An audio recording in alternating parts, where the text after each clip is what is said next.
Bonjour sombres âmes et bienvenue dans ce nouvel épisode du podcast Pandémonium.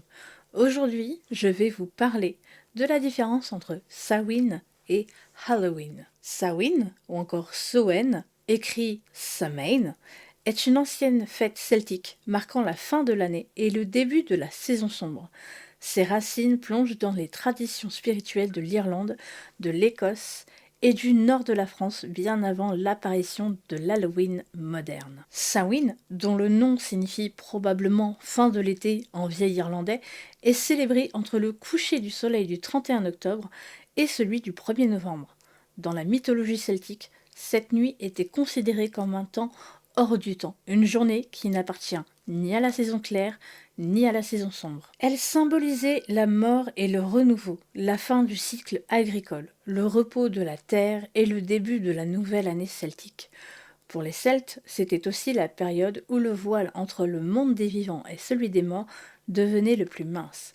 Les esprits des ancêtres et des êtres disparus pouvaient alors traverser pour visiter les vivants. Les feux sacrés étaient allumés pour les accueillir, les honorer ou les éloigner s'ils étaient malveillants. Au niveau des rituels et célébrations traditionnelles, on a les feux de joie, allumés sur les collines pour protéger les villages et symboliser la lumière dans la saison sombre. Au niveau des offrandes, nourriture, boissons, objets déposés devant les maisons pour honorer les ancêtres. Les rituels druidiques, eux, proposaient des cérémonies de divination, prières et magie pour guider la communauté vers le nouveau cycle.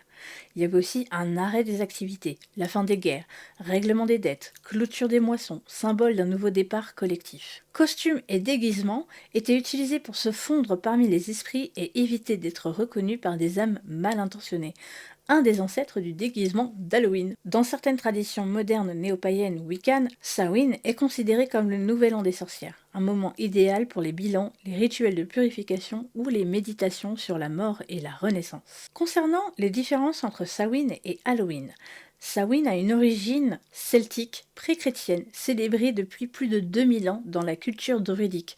Quant à Halloween, il est issu d'All Hallows Eve, veille de la Toussaint chrétienne. Quant à la signification de Samhain, passage entre les mondes, mort symbolique, début de l'année nouvelle celtique.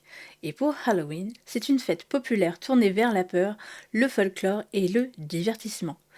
Les célébrations de Samhain sont les feux, les rituels spirituels, la connexion aux ancêtres et au monde invisible. Quant à Halloween, c'est la distribution de bonbons, déguisements, décorations macabres et fêtes commerciales. Pour le calendrier, Samhain débute dans la nuit du 31 octobre au 1er novembre selon le cycle lunaire, et Halloween est fixe au 31 octobre selon le calendrier grégorien. Le but de Samhain est honorer les morts, accueillir la nouvelle année spirituelle. Et Halloween, c'est célébrer la peur et les traditions américaines issues du folklore européen. Aujourd'hui, Samhain est toujours célébré par les communautés néo-païennes, wiccanes ou druidiques. Les festivals modernes mêlent contes celtiques, cérémonies symboliques et rituels de gratitude pour l'année écoulée. En Irlande et en Écosse, certaines traditions rurales anciennes perdurent, conservant l'esprit d'une soirée de mémoire, d'introspection et de connexion spirituelle avec les ancêtres. Ainsi, Samhain est bien la racine spirituelle profonde d'Halloween, mais ses intentions demeurent très différentes. Là où Halloween s'amuse des symboles de la mort, Samhain les honore.